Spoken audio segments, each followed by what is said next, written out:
नमस्कार मित्रों। आज हम समझेंगे वैल्यू न्यूट्रलिटी, मूल्य तटस्थता। आप इस वीडियो को शुरू से अंत तक देखिए। यकीन मानिए आप स्वयं के स्तर पर ही इसको लिख लेंगे, उत्तर में इसको लिख लेंगे। यहाँ आपको यहाँ पे लिखना नहीं सिखाया जा रहा है, बल्कि आपको इस वीडियो में समझाया जा रहा है कि सच में ये मूल्य तटस्थता क्या है, ये वैल्यू न्यूट्रलिटी क्या है। देखिए, अब हम इसको एक एग्जाम्पल के थ्रू समझते हैं। देखिए, ये ए नाम का एक समुदाय है और ये है एक बी नाम का समुदाय। इस ए नाम के समुदाय को मांसाहार पसंद है, अर्थात जो उसने स्वीकार करके रखा है अपने भोजन में, उसने मांसाहार मूल्य को अपनाया हुआ है। अब हम देखेंगे नेक्स्ट, ये है बी समुदाय जिसको शाकाहार पसंद है, अर्थात इसका वैल्यू शाकाहार है। देखिए, वैल्यू सीधी सी बात है, जो चीज़ आपको स्वीकार्य होती है वो वैल्यू कहलाता है। हम यहाँ किस तरीके से देख रहे हैं, देखिए एक समुदाय है जिसको मांसाहारी पसंद है, अर्थात उसका जो मूल्य है वो मांसाहारी है, और जो बी समुदाय है उसको शाकाहारी, उसका मूल्य है, अर्थात उसको शाकाहार पसंद है। देखिए, अब हम न्यूट्रलिटी को समझते हैं। देखिए, ये एक बी समुदाय है जिसको शाकाहारी मूल्य है जिसका, या वो शाकाहार को पसंद करता है। अब इस समुदाय में से एक व्यक्ति निकलता है। जैसे यदि मान लेती हूँ ये एक व्यक्ति है, इसको मैंने यहाँ पे निकाल लिया है।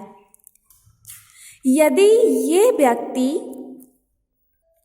ना तो अपने जीवन में मांसाहारी मूल्यों को तवज्जो देता है या फिर और ना ही शाकाहारी मूल्यों को तवज्जो देता है, कहने का तात्पर्य ये है कि वो मांसाहार मूल्यों को उतनी वैसे ही देखता है जैसे वह शाकाहारी मूल्यों को देखता है, जो कि उसने अपने ही बी समुदाय से सीखी हुई है।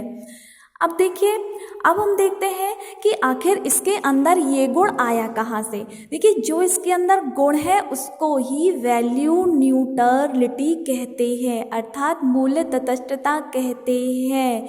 देखिए, इसका जो अपना मूल्य है, बी का जो अपना मूल्य है वो है शाकाहारी मूल्य, परंतु वह शाकाहारी मूल्य को बिल्कुल वैसे ही देख रहा है जैसे कि वह मांसाहारी मूल्य को देख रहा है।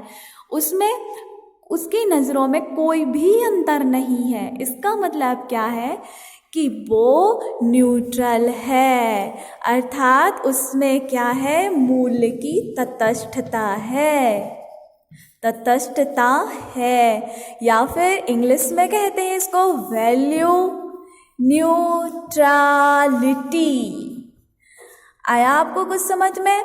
अब देखिए, अब इसका आखिर ऐसा क्यों हुआ कि इसकी नज़रें इसके समान नहीं है, इसकी भी इसके समान नहीं है, अर्थात जो पूरे और समुदाय में है उनकी नज़र इसके समान नहीं है। ऐसा क्यों हुआ, इसका कारण क्या है? देखिए, इसको जानकारी हुई है, इसको इन्फॉर्मेशन मिली है, या फिर हो सकता है इसको बाह्य जानकारी मिली हो, इसने कोई न्यूज़पेपर पढ़ा हो, या फिर इसने शिक्षा ग्रहण की हो, उससे पता चला हो।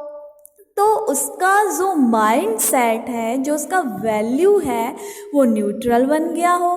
देखिए, ये जानकारी क्या हो सकती है, आगे हम देखेंगे। देखिए, जो इसका नज़रिया बदला है कि ये मांसाहारी मूल को और जो शाकाहारी मूल्य है, जो वेजिटेरियन है और नॉन वेजिटेरियन है, इसकी नज़र में दोनों एक समान है। तो देखिए कैसे हुआ है। देखिए, हमारे पास है एक पहाड़ी क्षेत्र, हिल एरिया है, एक है मैदानी क्षेत्र। देखिए, ये मैदानी क्षेत्र है, और नेक्स्ट हम देखते हैं समुद्री एरिया। देखिए, समुद्री एरिया है। अब उसको जानकारी क्या होती है कि पहाड़ी क्षेत्र है, सीधी सी बात है, यहाँ तो घास उगेगी नहीं, किसी भी प्रकार का अनाज तो उगेगा नहीं। हाँ, ये अलग बात हो सकती है कि यहाँ पे कुछ फल वगैरह हो सकते हैं, परंतु इसका मतलब ये नहीं है कि यहाँ पे अनाज होता है, क्योंकि हम अच्छे से जानते हैं कि पहाड़ों पे अनाज नहीं होता है, वहाँ पर जानवर है वो बहुतायत में पाए जाते हैं। अब हम देखेंगे मैदानी एरिया। देखिए, मैदानी एरिया में तो फसल भरपूर होती है, वहाँ पे खाद्य की जो खाद्यान्न में जो अनाज शामिल किया जाता है उसकी कोई कमी नहीं होती है। परंतु जब हम जानते हैं हमारा समुद्री एरिया, तो देखिए समुद्र के जो तटीय इलाके होते हैं वहाँ पर भी भी इतना अनाज पैदा नहीं होता है कि वहाँ की जो जनसंख्या है उसका भरण पोषण कर सके। अब देखिए, जब हम अनाज जो कितने प्रकार के अनाज उगाए जाने लगे हैं, पहले तो उगते नहीं थे। पहले तो क्या था कि जब व्यक्ति ही था आदिम, जब उसके पूर्व में व्यक्ति था, आदिम समय में था, तो देखिए पहले तो वो मांसाहारी हुआ करते थे। फिर धीरे धीरे जब सभ्यता का विकास होता गया, उसके पश्चात ही लोगों ने भोजन स्वीकार किया। जो लोग इस एरिया में रहते थे वो ये खाते थे, जो इस एरिया में रहते थे वो इसका भोजन करते थे, और जो इस एरिया में रहते थे वो फ्रूट्स का भोजन क्या करते थे या फिर जानवर को खाया करते थे। परंतु तो देखिए, यहाँ के जो लोग हैं वो अपनी आजीविका तो नहीं कहूँगी, पर जीवन चलाने के लिए काम कर रहे हैं। ऐसे यहाँ पे भी ये अपना जीवन चलाने के लिए काम कर रहे हैं, ऐसे ये भी जीवन चलाने के लिए काम कर रहे हैं। तो इसका मतलब क्या है, इनकी आदत में समाहित हो गया, इनकी ये हैबिट बन गई। हैबिट का है तो इनकी अपनी ये नैतिकताएं बन गई, या इनके अपने ही मूल्य बन गए कि भोजन में किसी को ये समाहित करना है तो किसी को ये समाहित करना है। देखिए, जो यहाँ का व्यक्ति है इसने ये चीज़ समाहित नहीं किया, इस चीज़ को उसने बुरी तरीके से देखा। क्यों? क्योंकि ये खाद्यान्न खा रहा था, तो इसने सोचा कि मैं जीवों को क्यों खाऊं, जीवों में तो जान होती है जैसे हम में भी जान होती है। उसके अपने ही एक दृष्टिकोण था। ऐसे ही यहाँ का तो अनाज तो जानता ही नहीं था, इसको तो अनाज मिला ही नहीं, तो इसने यही खाया। ऐसे ही जो यहाँ का रहने वाला है, इसको जो जानवर वगैरह थे या फिर जो भी मांसाहार में जो भी यहाँ पे उपलब्ध था उसने ये खाया। अब देखिए, भौगोलिक जो चीज़ें हैं वो किस तरीके से भोजन को निर्धारित कर रही हैं। अब ये जो न्यूट्रल है इसने इसको जान लिया है, तो इसकी भी दृष्टि क्या हो गई है, न्यूट्रल हो गई है। और उससे भी बड़ी बात है, देखिए जानने से कुछ नहीं होता, इसका अपना जो इंटरनल डेवलपमेंट है वो हो चुका है। इंटरनल डेवलपमेंट, देखिए ये स्वयं से ही जो इसकी आंतरिक चेतना है वो डेवलप्ड हो चुकी है, इसलिए ये वैल्यू को तटस्थ रूप में देख रहा है। देखिए, यदि आप वैल्यू को बहुत अच्छे तरीके से समझना चाहते हैं, सच में आप समझना ही चाहते हैं, तो आप मेरी वीडियो को लाइक कीजिए, शेयर कीजिए, कमेंट्स कीजिए। आपको इसमें कौन सी चीज़ समझनी है आपको बखूबी उदाहरण देकर ही समझाया जाएगा, एग्जाम्पल देकर ही समझाया जाएगा।